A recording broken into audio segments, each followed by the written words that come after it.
अस्सलाम वालेकुम। बिस्मिल्लाहिर्रहमानिर्रहीम।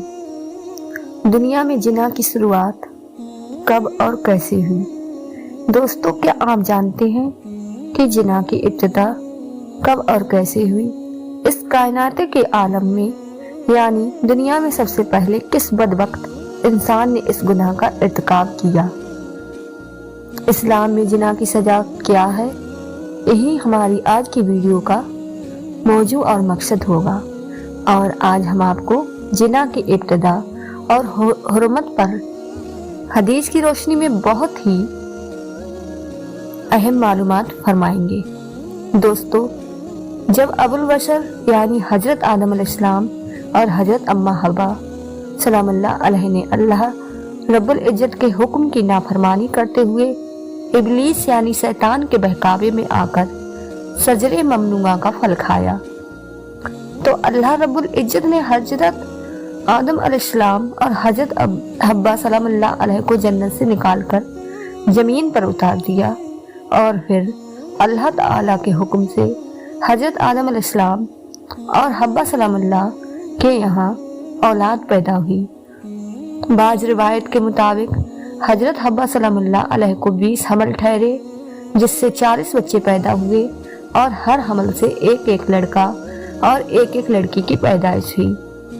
हजरत आदम अलैहिस्सलाम चूंकि कायनात आलम के पहले इंसान थे और जमीन पर हजरत इंसान की नस्ल बढ़ाने के लिए एक हमल से पैदा होने वाले लड़के की शादी दूसरे हमल से पैदा होने वाली लड़की के साथ कर दी जाती थी, जबकि दूसरे हमल की लड़की की शादी पहले हमल के लड़के से और एक हमल के पैदा होने वाले बच्चे अल्लाह के हुक्म से आपस में बहन भाई करार पाते थे। दोस्तों, उसी दौरान हजरत आदम अलैहिस्सलाम के यहाँ काबिल और हाबिल 2 बेटे पैदा हुए। काबिल की बहन अकलीमा बहुत ज्यादा खूबसूरत थी, जबकि जो लड़की हजरत हाबिल अलैहिस्सलाम के साथ पैदा हुई थी वह इतनी खूबसूरत नहीं थी।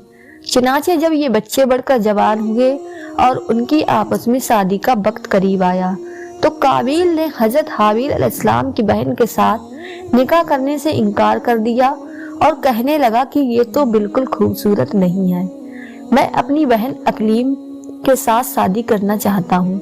ये मामला इस कदर बढ़ा कि हजरत आदम अलैहिस्सलाम ने हुक्म दिया कि तुम दोनों भाई अल्लाह तबारक व तआला की बारगाह के अंदर अपनी अपनी कुर्बानी पेश करो। जिसकी कुर्बानी अल्लाह की बारगाह में कबूल हुई वही शख्स अकलीम के साथ शादी करेगा।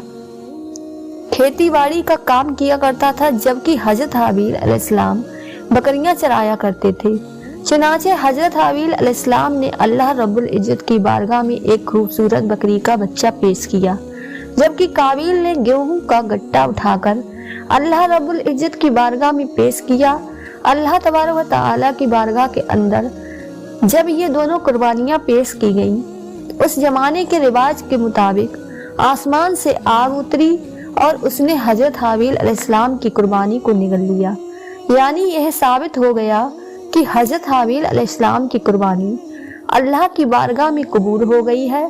जिस पर काबिल कहने लगा कि जरूर मेरे बाप हजरत आदम अलैहिस्सलाम ने हाबिल के लिए दुआ की, जिसकी वजह से उसकी कुर्बानी कबूल हुई। दोस्तों, कुरान मजीद में हाबिल और काबिल का किस्सा सूरह अल-माइदा में आया है कि जब हजरत हाबिल अलैहिस्सलाम की कुर्बानी कबूल हुई तो काबिल ने हजरत हाबिल अलैहिस्सलाम को मारने की धमकी दी।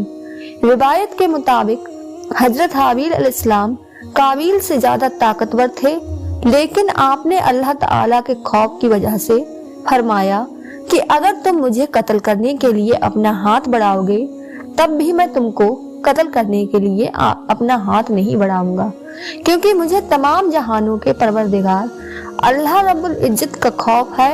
अगर तुम इस इंतहा तक पहुंच जाओ कि मुझे कत्ल कर ही दो, तो अपने गुनाहों के साथ साथ मेरी खता का बोझ भी तुम्हारे सर होगा।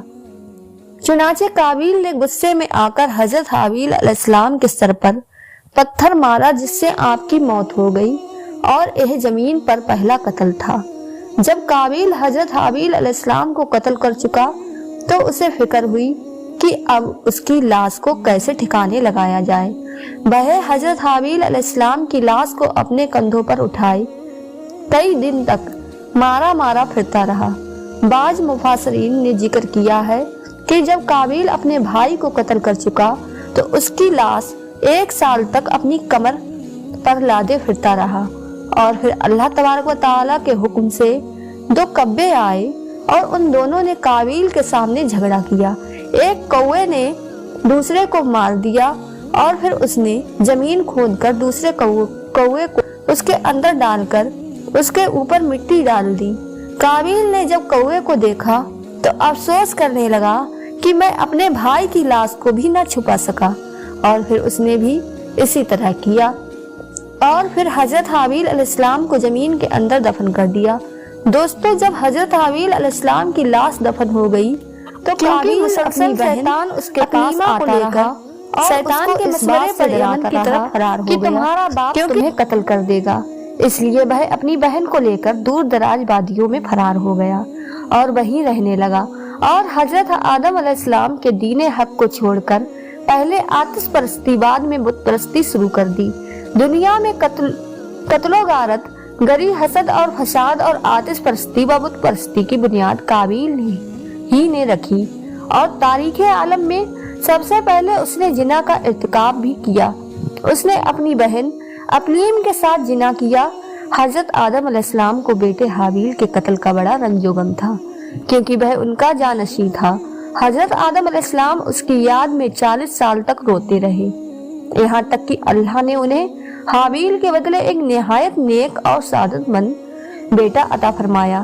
حضرت آدم علیہ السلام اور حضرت حوا سلام اللہ علیہ نے اپنے اس بیٹے کا نام سیس رکھا، جس کے معنی ہے اللہ کا عطیہ، یعنی اللہ کی طرف سے انعام۔ حضرت سیس علیہ السلام کو اللہ تعالی نے نبوت سے سرفراز فرمایا۔ دوستو، حابیل کے قتل کے بعد قابیل نے اپنی بہن اقلیم سے شادی کی، یعنی زنا کیا، جس کے بعد زنا کی ابتدا ہوئی۔ زنا کو اسلام میں ایک بہت بڑا گناہ شمار کیا گیا ہے، اور اسلام میں ایسا کرنے والوں کی سزا دنیا میں بھی رکھی ہے۔ مرنے کے بعد اللہ تعالیٰ کے یہاں اس گناہ کی بہت سخت سزا ہے۔ زنا کے بارے میں اور قرآن مجید فرقان حمید میں مختلف روایت موجود ہے۔ اللہ پاک نے قرآن مجید فرقان حمید میں ارشاد فرمایا، زناکار عورت اور مرد میں سے ہر ایک کو 100 کوڑے لگاؤ۔ ان پر اللہ کی شریعت کی حد جاری کرتے ہوئے تمہیں ہرگز ترس نہیں آنا چاہیے۔ اگر تمہیں اللہ پر اور قیامت کے دن پر ایمان ہے تو ان کی سزا کے وقت مسلمانوں کی ایک جماعت موجود ہونی چاہیے۔ دوستو، زنا کی شریعت کی سزا یہ ہے کہ اگر شادی شدہ مرد یا عورت زنا کرے تو اس کو سنگسار کیا جائے، یعنی پتھر مار کر قتل کر دیا جائے، اور اگر غیر شادی شدہ زنا کا مرتکب ہو جائے تو اس کو 100 کوڑے مارے جائیں، اور یہ سزائیں سرے عام مجمع میں ہوں تاکہ لوگ اس سے عبرت حاصل کریں۔ حدیث مبارکہ میں ہے کہ 7 آسمان اور 7 زمینیں شادی شدہ زناکار پر لعنت کرتی ہیں، اور جہنم میں ایسے لوگوں کی شرمگاہ ہو ایسی تیز بدبو پھیلے گی جس سے جہنم والے بھی پریشان ہو جائیں گے، اور آگ کے عذاب کے ساتھ ان کی رسوائی جہنم میں ہوتی رہے گی۔ ایک دوسری حدیث شریف میں ہے، حضرت ابو ہریرہ رضی اللہ عنہ سے روایت ہے کہ نبی کریم صلی اللہ علیہ وسلم نے ارشاد فرمایا، زنا کرنے والا زنا کرتے وقت مومن نہیں رہتا۔ زنا تو دور کی بات ہے، اللہ تبارک و تعالی نے اس کے قریب جانے سے بھی منع فرمایا ہے۔ قرآن مجید میں اللہ تبارک و تعالی ارشاد فرماتا ہے، اور بدکاری کے پاس نہ جاؤ، بے شک وہ بے حیائی ہے اور بہت ہی بری راہ ہے۔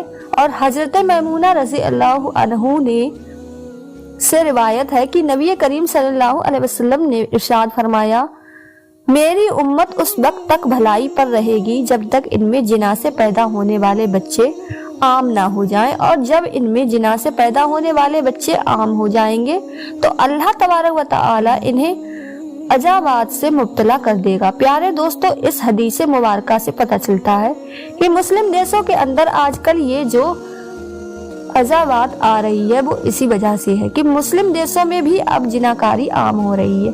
और हजरत अबू हुरैरा रज़ी अल्लाह ताला अन्हु से रिवायत है कि नबी करीम सल्लल्लाहु अलैहि वसल्लम ने इरशाद फरमाया, बेशक औरत इब्लीस के तीरों में से एक तीर है, जिसने किसी हुस्न जमाल वाली औरत को देखा और वो उसे पसंद आ गई, फिर उसने अल्लाह तबारक व तआला की रजा के लिए अपनी निगाहें फेर ली, तो अल्लाह तबारक व तआला उसे ऐसी इबादत की तौफीक अता फरमाएगा जिसकी लज्जत इसे हासिल होगी।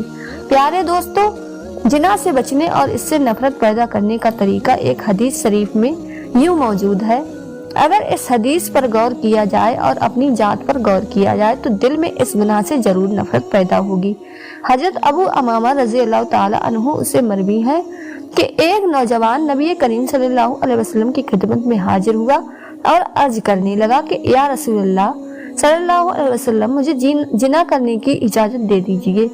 लोग इसकी तरफ ध्यान देकर इसे डांटने लगे और इसे पीछे हटाने लगे, लेकिन नबी करीम सल्लल्लाहु अलैहि वसल्लम ने इससे फरमाया, मेरे करीब आ जाओ। चुनाचे वो नबी करीम सल्लल्लाहु अलैहि वसल्लम के करीब जाकर बैठ गया।